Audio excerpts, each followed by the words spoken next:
a major automotive brand has sent us this new mid-size SUV. And from the taillights, can you tell what it is? It's from a car company with an oval in its logo, but it's not the blue oval. This is not the new Ford Mach-E. This is a hybrid electric vehicle, the Kia Sorento HEV. Now, the Kia Sorento is your mid-size SUV. It's your family-friendly SUV. And what's really nice about this car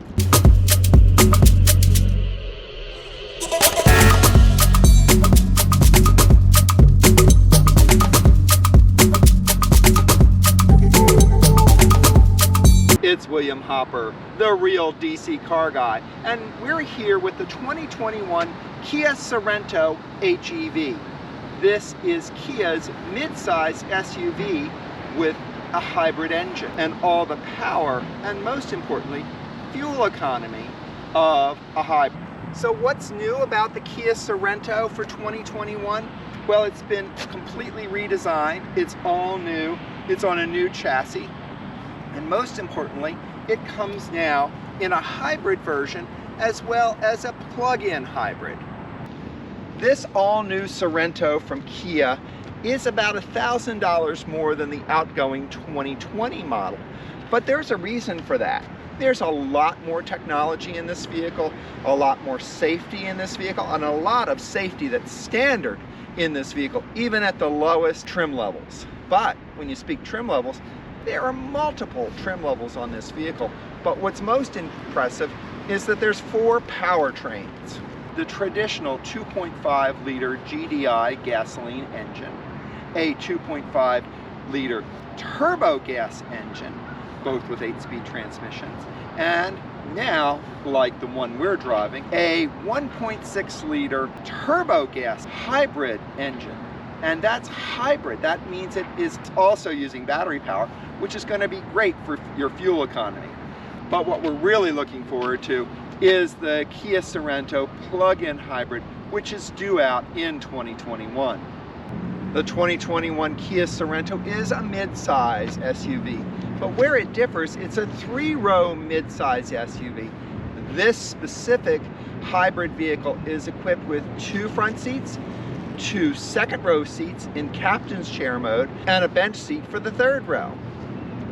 Now, having captain's chairs may not be what you think is that great because you don't have all that space, but actually, for passenger comfort, having the 2 captain's chairs is very nice with fold-down armrest. And the center space in the middle is great for putting things there if you have a pet that needs to go around. And it's also great for people in the 3rd row if they have long legs. And what makes it even nicer is the fact that it moves very easily so that you can get into the 3rd row. I will say that the interior design is a little different than some of the other vehicles that we've driven. The pleated metal look, I know, is supposed to have a rough or tumble look, but it's just a little over the top. I like the vents, the 2 levels of vents. So there's a cooler for your lower body and of course your face and chest. I really like the solid one-piece unit that sort of appears as the dash and the center display. Just has a nice look to it, though the little piece here, the dash display, seems to be retrofitted into that piece. I like how the dash is laid out. The center console display is very nice. It provides a lot of information there. HVAC is easy to access here with all the switches and controls. It is a little hard to reach over to that side of the center console display. It has paddle shifters, which is nice. It does not have display screens or monitors on the back of the front seats for those 2 captain's chairs. But most people today bring their own devices with them, so they don't really need that. The other thing that I really like is the greenhouse, is the fact that the visibility is excellent. Just through the windows alone, the visibility is good, and then the mirrors are right-sized mirrors that you can see things clearly. You can see what's around you, and of course, being the Kia, Kia, it has the sensors around it that let you know if somebody's coming in close to your blind spot. You have your sensors in your mirrors, as most cars do these days. Unlike the Telluride, it does not have the display on the driver's dash screen when you turn your turn signal on to show you what's in your blind spot. That would be a real nice feature to have. Actually, it's a wonderful feature to have on any vehicle. Like you would have and if you heard that, you know I turned my turn signal on and there was somebody in my blind spot. It gave me a haptic feedback on the steering wheel as well as the beep that you heard.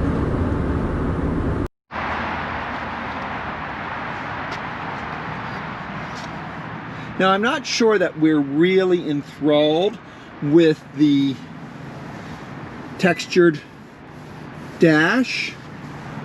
The heated seats are great. They have plenty of perforation in them.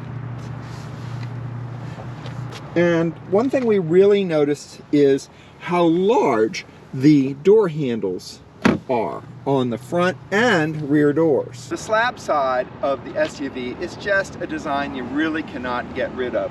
You need the space for the four doors, for the hatch and cargo area, and of course for the engine compartment. So that kind of design is pretty standard.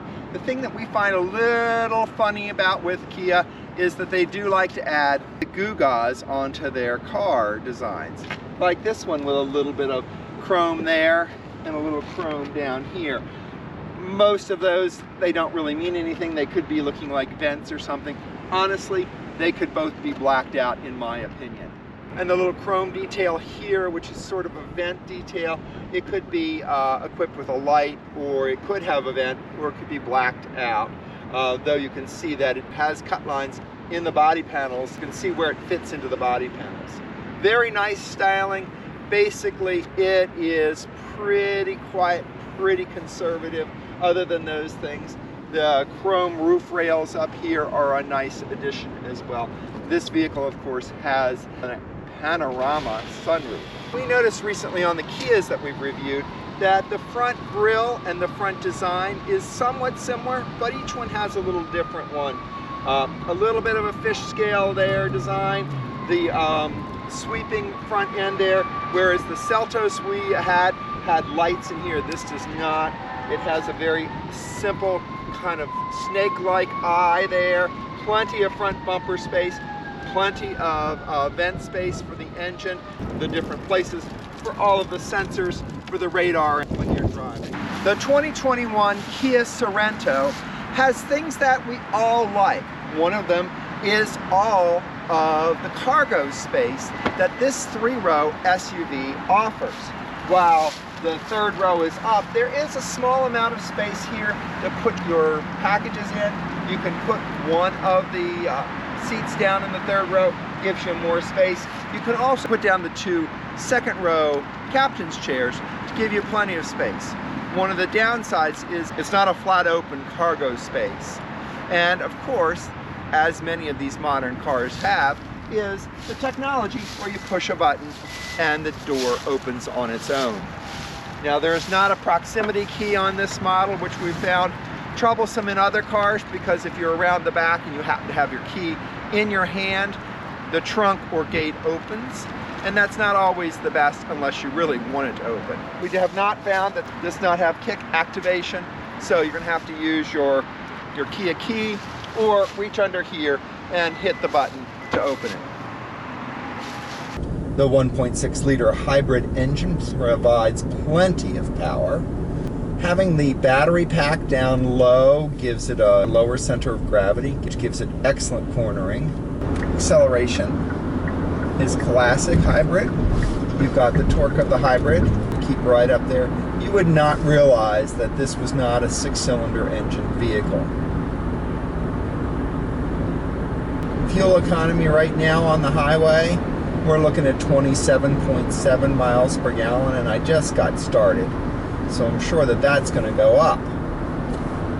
The thing that I'm most impressed with this is how smooth it is. There's plenty of power when needed. If you want to go to pass. And it's smooth and efficient power. that's one of the nice add-ons about having a hybrid vehicle. Or the powers flows right up there. You don't even really feel like you're having to jump on the accelerator pedal and getting a jerk of the engine popping in like you do on some hybrids. Our fuel economy has gone up to 28.2 in probably about less than 10 minutes of driving on the highway. So I would think if you were on a long trip, you'd be pushing well into the 30s. You can hear how smooth and quiet this hybrid engine is. It's got a nice size to it. There's plenty of room around inside the vehicle, but what's nice is it's also, being the SUV, it's large enough that a lot of what a lot of people like.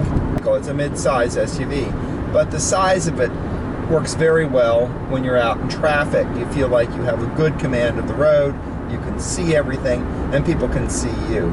This would be a great family car, great commuter car, great all-around vehicle because it carries both passengers and cargo. This would be a very good road trip vehicle, very comfortable, very stable, plenty of room on the inside to carry passengers, especially with the 2 captain's chairs in the back. And it's pretty quiet for a midline vehicle. This, of course, is the upper end of the midline vehicle. You hear some wind noise out there, but it is a windy day, so we're going to give it that. But they're very quiet. I do hear some of the tire noise as well. But in general, the engine, you don't really hear any engine noises out of it. It is a windy day out there, and there is a little bit of buffeting, but nothing really that's outrageous. But you've got to figure with the slab sides of an SUV, you're going to get some wind buffeting. But in general, this car holds very tightly to the road. You can get a Sorento that's just about perfect for your needs.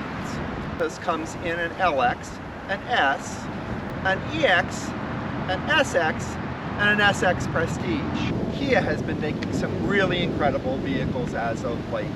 Certainly not what Kia once was thought of as a cheap automotive or a cheap transportation option.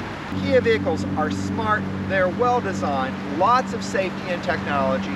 Maybe you saw our Telluride review last year, our Seltos review, or even the new Kia K5. But what's also amazing is that these cars from a Korean car company are not always coming from Korea. Many of them are made right here in the United States at a factory in West Point, Georgia. Now this Kia Sorento HEV, because it's a hybrid, is made in Korea. That's where they have all of the equipment and all of the materials. Interestingly enough, when we did a Chevrolet Bolt review recently, a Bolt battery electric vehicle, the majority of the components came from Korea, while that vehicle was made in the United States. We want to thank Kia and Navs for giving us some time in this 2021 Kia Sorento. Quite impressed with it for its size, not only for the power that it has, the performance that we got on this vehicle, even with a 1.6 GDI engine, but the turbo hybrid side gives you all the power that you would ever want. And we've started out in the mid-20s, now we're well into the 30s, closing in on the mid-30s per mile per gallon. So that's a pretty impressive mile per gallon number for a family vehicle of this size. But more importantly, how easy it is to get in and out of. And as you may know if you've listened to more of my videos, I am always concerned about accessibility in vehicles, especially for people with mobility issues and seniors. This vehicle, very easy to get in and out of.